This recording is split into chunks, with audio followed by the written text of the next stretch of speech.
ایک بات درمیان میں عرض کر دوں، مولانا سعد صاحب نے بھوپال میں تقریر کی ہے کہ دعوت اور تعلیم دونوں سنت کے راستے سے ہٹ گئے ہیں، اور مثال اور دعویٰ کیا ہے کہ صحابہ کرام رضی اللہ تعالیٰ عنہ خود رسول اللہ صلی اللہ علیہ وسلم کے گھر کا انتظام کرتے تھے۔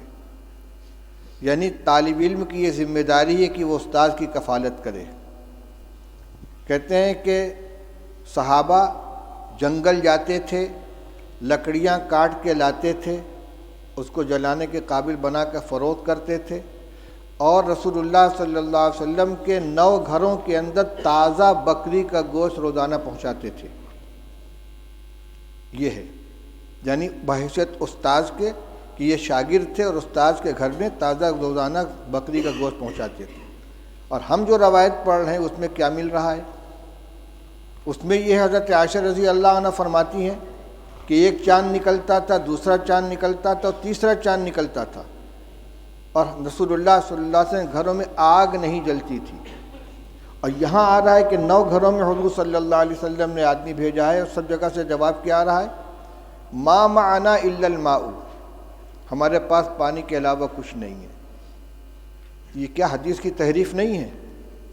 یہ ازواج مطہرات کے بارے میں جو بات کہی جا رہی ہے صحابہ کے بارے میں کہ روزانہ ان کے یہاں بکری کا تازہ گوشت صحابہ کرام پہنچاتے تھے، اور آج طلبہ کو کھانا مطبخ سے دیا جا رہا ہے اور اساتذہ کو تنخواہ دی جا رہی ہے، لہذا تعلیم سنت کے راستے سے ہٹ گئی ہے۔ یہ کیا مذاق ہو رہا ہے؟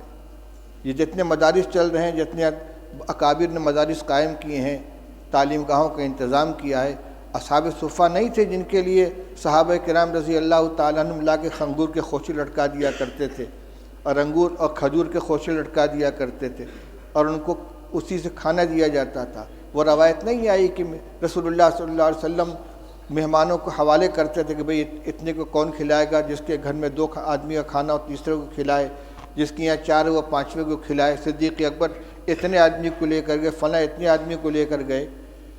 اور حضور صلی اللہ علیہ وسلم کے ساتھ جو تعلق تھا صحابہ کرام کا، وہ صرف استادی و شاگردی کا تھا کہ اس کو اور صحابہ کرام رضی اللہ تعالیٰ عنہ خود پیٹ پر پتھر باندھتے تھے، رسول اللہ صلی اللہ علیہ وسلم بھی پیٹ پر پتھر باندھتے تھے، 2 باندھتے تھے۔ لہذا یہ کبھی اتفاق سے کوئی جزیہ پیش آ جائے اس کو دائمی معمول بنا کر پیش کرنا، یہ جو تحریف ہے کہ سنت کے راستے سے مدارس ہٹ گئے ہیں، نہ دعوت سنت کے راستے پر بچی، نہ تعلیم سنت کے راستے پر بچی ہے۔ کس قدر خطرناک چیز کا مطلب یہ کہ عوام کو یہ سمجھا دو کہ مدرسے جو ہے سنت کے خلاف چلے جا رہے ہیں، لہذا عوام کا رشتہ مدارس سے بھی کٹ جائے اور علماء سے بھی کٹ جائے۔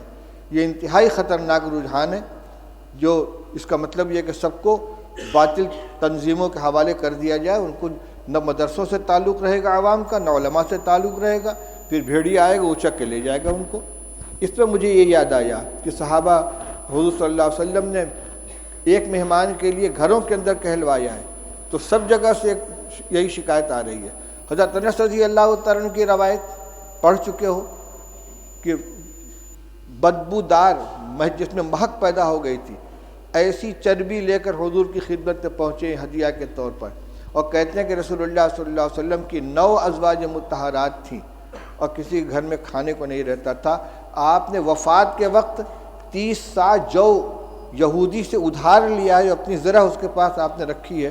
کس زمانے میں یہ گوشت دیا جاتا تھا بھائی کہ وفات کے وقت حضرت عائشہ حضرت رسول کریم صلی اللہ علیہ وسلم مقروض تھے یہودی کے، اور غلہ تھا۔ حضرت عائشہ رضی اللہ عنہ کی روایت پڑھ چکے ہو کہ آدھا وسق جو تھا میرے پاس، رف پہ رکھا ہوا تھا، اس میں سے میں کھایا کرتی تھی، ایک دفعہ تول دیا تو سب ختم ہو گیا۔